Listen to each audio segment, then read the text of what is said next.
দর্শক মধ্য বাড্ডায় চলছে হুলুস্থুল কাণ্ড। এর কারণ হচ্ছে এখানে একটা গরুর খামার আছে যেটা ডেয়ারি ফার্ম, এবং এখানে প্রচুর মানুষ, মানে আশেপাশে যত মানুষ আছে সবাই কিন্তু এখানে ভিড় জমাচ্ছে এখান থেকে দুধ কেনার জন্য। এবং প্রতিদিন এই খামারটিতে প্রায় 300 লিটার দুধ হয়। মাত্র 30টা গাভী এই মুহূর্তে প্রোডাকশনে আছে এবং সর্বমোট 60টা গাভী আছে। এটা হচ্ছে আবুল ভাইয়ের খামার। আবুল ভাই মাত্র 1 বছর হলো তিনি গাভীর খামারটা শুরু করেছে, এবং তিনি আসলে এত ভালো লাভবান হচ্ছে কারণ দুধ বিক্রি করছে ভালো টাকায়, এবং সেই সাথে দুধের মান ভালো, এলাকার মানুষ এখান থেকে দুধ কিনছে। এবং শুধু তাই না, আমি শুনেছি যে আবুল ভাইয়ের এমন একটা গাভীও আছে সেটা থেকে নাকি প্রায় 40 লিটার পর্যন্ত দুধও পাওয়া যায়। দর্শক গাভীগুলো কিন্তু মানে বলা যায় যে মারাত্মক ভালো, কারণ এত সুন্দর সুন্দর গাভী এখানে সংগ্রহ করা হয়েছে যেগুলোর মান ভালো এবং যেগুলো সুস্থ গাভী। দর্শক আজকে আমরা এই বিষয়গুলো তুলে ধরবো, অর্থাৎ আবুল ভাই 1 বছরেই কিভাবে খামারের পুরো চিত্রটাই পাল্টে ফেলেছে। সবাইকে স্বাগত জানাচ্ছি দীপ্ত কৃষি আজকের প্রতিবেদনে, পাওয়ার্ড বাই কাজী ফার্মস।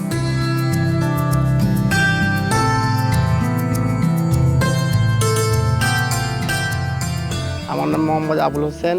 আমার বাড্ডাতে একটা দোকান আছে, গোগদ্দের একটা দোকান আছে। তা আমি অনেক দিন ধরে খাবার বিক্রি করি, পাইকারি বিক্রি করি, বিভিন্ন খামারে আমি যাই। যাওয়ার পরে দেখতেছি যে না, এই ব্যবসাটা মোটামুটি একটা ভালো ব্যবসা, যদি করা যায় মোটামুটি ভালো প্রফিট হবে। এক সময় যে আমি চিন্তা করলাম যে আমি একটা খামার দেবো। এই চিন্তা করতে করতে আমার 10-12 বছর চলে গেছে। পরে চিন্তা করলাম যে না, খামার আমি দিবই। আমি এই খামারটা 1 বছর শুরু করছি। জীবনের স্টার্টটা আমি চিন্তা করি যে খুব ভালো করে করার। আলহামদুলিল্লাহ মোটামুটি ভালো আছি। 1 বছর সামথিং একটু বেশি হয়েছে, মোটামুটি ভালো আছি। তা আমাদের সমস্যা একটাই, পানি, কারেন্ট। এই কৃষি, তা কৃষিতে তো কৃষি বিল নেবে, আইসা বলে যে না কৃষি বিল নেওয়া যাবে না, ঠিক আছে, এটা কৃষি হবে না। এই যে সমস্যাটা, এই সময়টা যদি সরকার যদি আমাদেরকে যদি একটু আমাদের যদি চায়, তাই আমাদের সব কিছু ঠিক হয়ে যায়।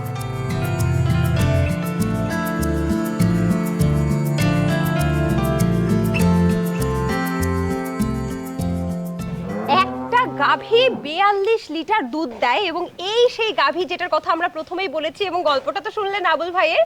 আবুল ভাই তো আমার পাশেই দাঁড়িয়ে আছে। আবুল ভাই, এটা কি আদৌ সম্ভব? হ্যাঁ সম্ভব, অসম্ভব কিছু নেই। আপনি যদি ঠিক মতো পরিচর্যা করেন, খাবারটা ঠিক মতো দেন, এই 40 লিটার 35 লিটার 36 লিটার আমাদের দেশে এটা কোনো সমস্যা নেই, ঠিক আছে, হবে। ওর বয়স কত? হ্যাঁ না, এটা পাঁচটা বাচ্চা দিছে। 5টা বাচ্চা দিছে? এখনো তার কি এরকমই প্রোডাকশন আছে? হ্যাঁ, প্রোডাকশন এরকম আছে। এখন কি বাচ্চা কতদিন আগে দিছে? এটা 5 মাস আগে দিছে। এখন আমি 36-37 কেজি দুধ পাই। 36-37? মানে এই ধরনের একটা গাভী যদি খামারে থাকে তাহলে আর কি কোনো কিছু ভাবতে হয়? না, আর কিছু ভাবতে হয় না। কয়বার দহন করেন দুধ? 3 বার। 3 বার? 3 বার কেন? মানুষ তো 2 বার করে। না 2 বার না, এটা বড় গরু তো, এটা 3 বার করতে হবে। আচ্ছা, তাই নাকি? হ্যাঁ। বড় গরু আর ছোট গরুর মধ্যে দহনের পার্থক্য আছে? না, এটা তো দুধ বেশি হয়, এটা প্রেসার বেশি হয়, এই জন্য এটা 3 বার করতে হবে। আপনার রাত্রে 10টার পরে এটা আপনার করতে হবে। ভাই এত বড় গরু আসলে 42 লিটার বা এখনো 37 লিটার দিচ্ছে, এটা আসলে সম্ভব কিভাবে? কি জানেন? সম্ভব। এগুলা ফ্ল্যাগ বি, এগুলা গরু আসলে মূলত কম পাওয়া যায়। এগুলা সার বাচ্চা দেয়, দামুর বাচ্চা কম দেয়। যে দামুর বাচ্চা দিত তাহলে আমাদের দেশে তাহলে আর খামারে কোনো সমস্যা হইতো না। আচ্ছা, ঠিক আছে। দামুর বাচ্চা মানে বকনা? এটা বকনা কম দেয়, সার বাচ্চা বেশি দেয়। আচ্ছা, তবে এটাতে আমি অনেক 5টাই দিছে, এখনো চেষ্টা করতেছি, আমি পারতাছি না, দামুর বাচ্চা পাইতেছি না। ভাই ফ্ল্যাগ বি গরুর একটু বৈশিষ্ট্যগুলো আমাকে যদি দেখাইতেন। বৈশিষ্ট্য কি এটা হলো আপনার, ওই দেখেন এই যে বাটগুলা দেখেন খুব সুন্দর। এবং আসেন আমরা একটু বাটের কাছে যাই। বাটগুলা খুব সুন্দর কিভাবে বুঝলেন? হ্যাঁ, এই দেখছেন এই যে রগগুলা, এই ফ্লাইগুলো, এই রগগুলা হলো আপনার দুধের সবচেয়ে বেশি বৈশিষ্ট্য। ও কি লাথি দিবে না? না, লাথি দিবে না। তাহলে আমি একটু দর্শকদের এটা অনেক সুন্দর করে মানে বর্তমানে আমরা খামারিদের কাছ থেকে একটা কমন কথা শুনতেছি, এই যে এখানে দেখতে পাচ্ছেন এই যে রগটা, এটা মূলত দুধ আসার একটা পাইপ, এবং এখান থেকেই কিন্তু এই বাটে আসে। এখন অনেকে বলে যে এইখান থেকে যে রগগুলো সেগুলো দেখা গেলে নাকি ও মানে সেই দুধগুলো মানে সেই গরুগুলো ভালো দুধ দেয়। তবে ও তো মনে হচ্ছে একটু রেগে যাচ্ছে। তবে এইগুলো যদি মোটা থাকে তাহলে এখনকার খামারিরা অধিকাংশ মানুষ বলে যে এই পাইপগুলো যদি মোটা থাকে বা রগগুলো মোটা থাকে তাহলে দুধ ভালো আসে সেটার। এবং এখানেও দেখতে পাচ্ছি আমরা কিন্তু বেশ চওড়া কিন্তু এই রগগুলো, তাই না? আচ্ছা, আর কি কি বৈশিষ্ট্য আছে? এটা হলো কি চামড়াটা পাতলা হলে দুধটা বেশি হবে। চামড়া পাতলা নাকি? দেখেন আমাকে প্রমাণ দেখান। অবশ্যই এটা চামড়া পাতলা গরু। কই দেখেন? হ্যাঁ, এটা অবশ্যই চামড়া পাতলা গরু। এবং যারা চিনে এদেরকে বলা লাগবে না, এইগুলা গরু কেনার জন্য পাগল। আপনি ওর মুখের বৈশিষ্ট্যটা যদি একটু বলতেন, কেমন দেখতে হয় এগুলা? এটা তো অনেক সুন্দর, দেখেন না আপনার মুখের বৈশিষ্ট্যটা অনেক সুন্দর। এটা আসলে কি, এই দেখেন এই যে এটা হলো কি মুখের বৈশিষ্ট্য অনেক সুন্দর। আচ্ছা, দর্শক সাধারণত মানে ওর মুখটা একটু যদি আমরা দেখি, সাধারণত ফ্ল্যাগ বি হয় হচ্ছে এরকম 3 কোণা শেপ, মানে জি জি জি। আচ্ছা আমি একটু সামনে যাই এবং একটু নিচু হয়ে দেখাই। দর্শক এই যে দেখতে পাচ্ছেন একটা, এটা এই গরুটা কিভাবে ফ্ল্যাগ বি কিভাবে বুঝবো, এই যে 3 কোণা দেখতে পাচ্ছেন, 3 কোণা একটা শেপ এরকম, এবং এই জায়গার অংশটা মোটা, এটা বুঝলেই আপনারা বুঝবেন এটা হচ্ছে ফ্ল্যাগ বি জাতের গরু, এবং তার রং তো অবশ্যই আছে লালচে সাদা। এবং সেই সাথে সাথে এইটা যে ফ্ল্যাগ বি ভার্সেস মানে ফ্ল্যাগ বি এবং হলিস্টাইন ফ্রিজিয়ান ক্রস, সেটা কিভাবে বুঝলাম, ওর মুখটা এই যে লম্বা, এটা হচ্ছে হলিস্টাইন ফ্রিজিয়ানের বৈশিষ্ট্য। ও যদি মানে 100% বা ও যদি ফ্ল্যাগ বি পার্সেন্টেজ বেশি থাকতো, তাহলে পুরোপুরি লম্বা না হয়ে মুখটা হতো হচ্ছে, এদিকে দেখাও, আচ্ছা মুখটা হতো হচ্ছে আর একটু খাটো, ঠিক আছে? এটা লম্বা হওয়ার কারণেই হচ্ছে, মানে এটা হচ্ছে হলিস্টাইন ফ্রিজিয়ান ক্রস দেখে এটা একটু লম্বা হয়েছে মুখটা, এবং এরকম একটা সুঠাম আসলে শিং থাকবে ফ্ল্যাগবির, এবং এই যে সাদা পাপড়ি দেখছেন, চোখের পাপড়িও কিন্তু এটা সাদা, মাশাআল্লাহ। এটার মূলত এত দুধ পাওয়ার আমি যেটা বুঝতে পেরেছি, এটার কারণটা মানে আমার মনে হয়, আমার ধারণা সেটা হচ্ছে ফ্ল্যাগবি এবং হলিস্টাইন ফ্রিজিয়ান ক্রস বলে। এবং ওর এই অংশটা যদি আমরা দেখি এখান থেকে এই পর্যন্ত ভাইয়া, তাহলে কিন্তু আবার হলিস্টাইন ফ্রিজিয়ানের বৈশিষ্ট্য পাইছি, হ্যাঁ? এবং দুধ ভালো দেয় যে গাভীগুলো আমরা সাধারণত দেখছি, আমি যদি দেখাই একটু দর্শকদেরকে পেছনে গিয়ে, এই যে দেখতে পাচ্ছেন এই অংশ সোজা থাকবে, এই যে দেখুন একদম সোজা, এইগুলো যেগুলো দেখা যাবে সেগুলো হচ্ছে সেই গাভীগুলো সাধারণত দুধ ভালো দেয় বলে আমরা খামারিদের কাছ থেকে জেনেছি, তাই না? আচ্ছা ভাইয়া, এটাকে খাওয়ান কি কি আমাকে একটু বলেন দেখি। এটারে আমি ভুসি খাওয়াই, ভুসির ভিতরে মুগ ভুসি দেই, খেসারি ভুসি দেই, ডাবলি ভুসি দেই, সয়াবিন দেই। আপনার এখানকার দুধ নেওয়ার জন্য এরকম কারাকারি বাজে কেন? না, আমার দুধটা খুব ভালো, আমি তো সয়াবিন বেশি খাওয়াই, আর এগুলো ভুসি যদি আপনি বেশি দেন, গম ভুসি যদি বেশি দেন, তাহলে আপনার দুধটার কালারটা ভালো হবে। বারবার সয়াবিন বলতেছেন, আসলে কি সয়াবিন বেশি খেলে দুধ ভালো হয়? হ্যাঁ, দুধ ভালো হবে। কেন, এটা কি বৈজ্ঞানিকভাবে প্রমাণিত? হ্যাঁ, এর ভিতরে পুডিং বেশি, সয়াবিনের ভিতরে পুডিং বেশি, হাই পুডিং। আচ্ছা, তাহলে এটা খেতে মজা লাগবে, শর্টটা ভালো হবে, তাই তো? অবশ্যই। ঠিক আছে দর্শক, আরেকটা বিষয় কিন্তু আমরা বুঝলাম যে বড় গরু মানেই তো বলে যে অনেকে কম দুধ দেয়, এটা সম্পর্কে কি বলবেন? না, বড় গরু আসলে কি, এটা আপনার বুঝতে হবে যে গরুর জাত আছে। আপনার মেন হলো, আপনার ব্যবসা করতে হলে আপনার আগে জাতটা আপনার বেছে নিতে হবে। আপনি ভালো জাতের গরু পালেন তাহলে আপনি লাভবান, আর ভালো জাতের গরু না পালেন তাহলে লাভবান না। ব্যবসা তো এরকম। আচ্ছা, খামারটার বয়স মাত্র 1 বছর, কিন্তু ভাইয়ার অভিজ্ঞতা দেখে আমার মনে হচ্ছে আমার সর্বোচ্চ 5 বছরের ভিতরে আমি 300 গরু করব। তাই নাকি? 300। এত কনফিডেন্ট? এখন তো সবাই গরু খামারে নাকি লস না, এটা নিয়ে তো আমি 10 বছর 15 বছর খালি রিসার্চ করছি যে কিভাবে এটা আমি করব। আমি রিসার্চ করছি, ঠিক আছে? এখন আমি অলরেডি চলে আসছে, প্রোডাকশনে চলে আসছি, প্রোডাকশনে চলে আসছে। হ্যাঁ অবশ্যই চলে আসছে। আপনি লাভে আছেন? অবশ্যই লাভে আছি। আপনার গরু যদি 15 কেজির উপরে যে দুধ দেয়, 20-25 কেজি দুধ দেয়, তাহলে আপনি লাভবান। 20 কেজি নিচে দুধ দিলে ওই গরু আর আপনি লাভবান। আচ্ছা, এইটা একটু বিস্তারিত শোনা লাগবে যে আসলে ভাইয়া কিভাবে লাভবান 1 বছরের মধ্যে, এটা কি আদৌ সম্ভব কিনা? আমাকে প্রমাণ দিতে হবে, তার আগে আমি ভেতরে ঢুকবো, ঢুকে আগে দেখবো। আপনি দেখেন আমার গরু, শুনেন, আমার গরু 20 লিটারের নিচে কোনো গরু নাই। আমার 20 এর থেকে 25, 30, 35, 40 আমার গরুর সব। আচ্ছা, এই কনফিডেন্সটাই আমরা ভেতরে গিয়ে শুনবো, ঠিক আছে? চলুন তাহলে একটু ভিতরে দেখে আসি।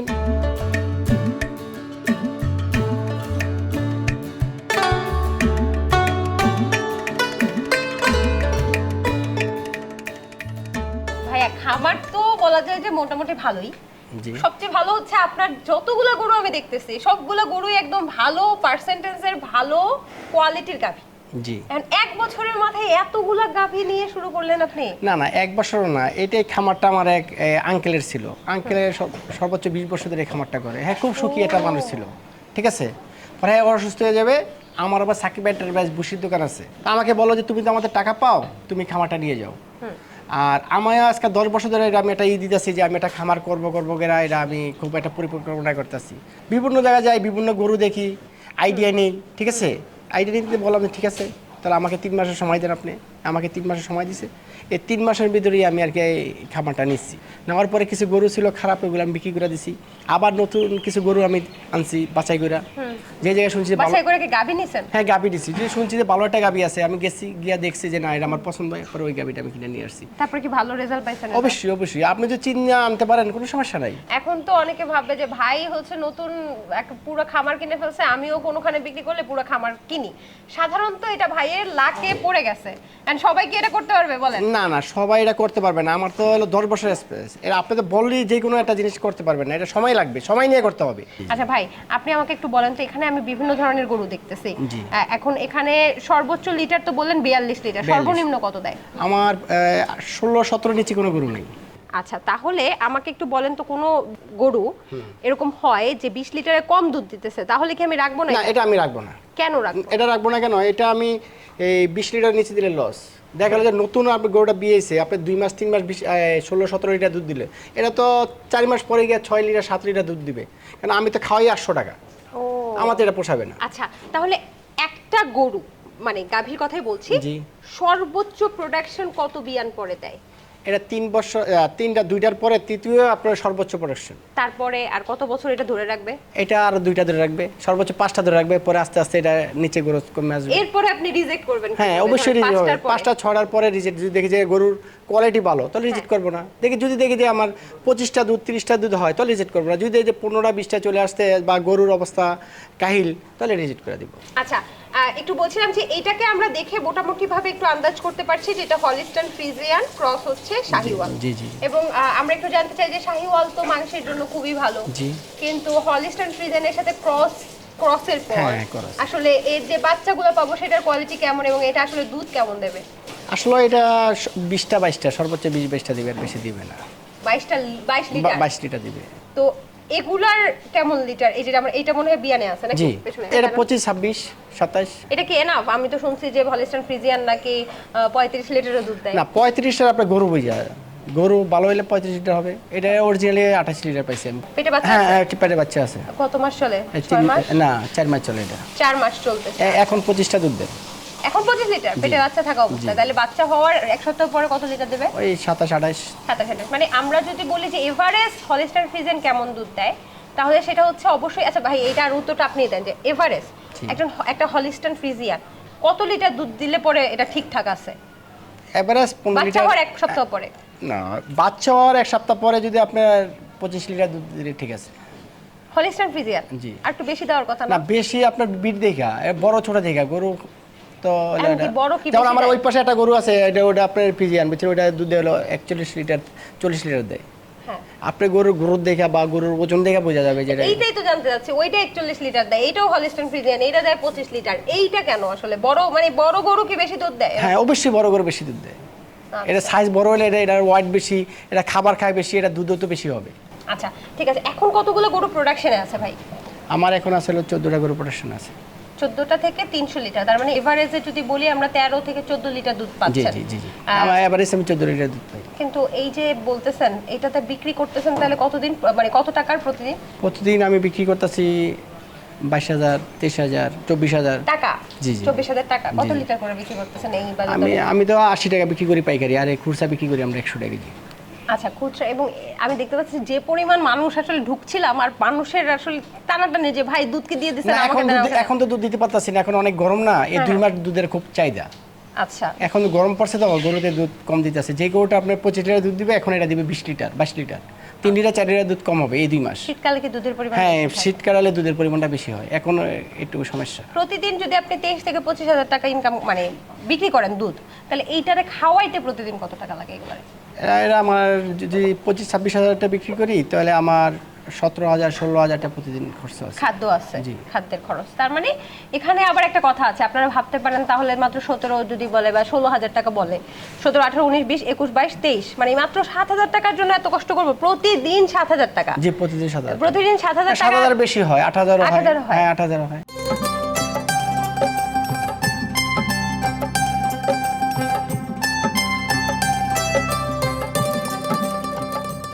তাহলে এখানে একটা কথা আছে যে আসলে দুধের খামারে লাভটা কোথায়? আপনি শুধু দুধ উৎপাদন করে যে লাভটা পেয়ে যাবেন এই আশায় থাকলে আপনি কিন্তু আসলে ধৈর্য হারায় ফেলবেন।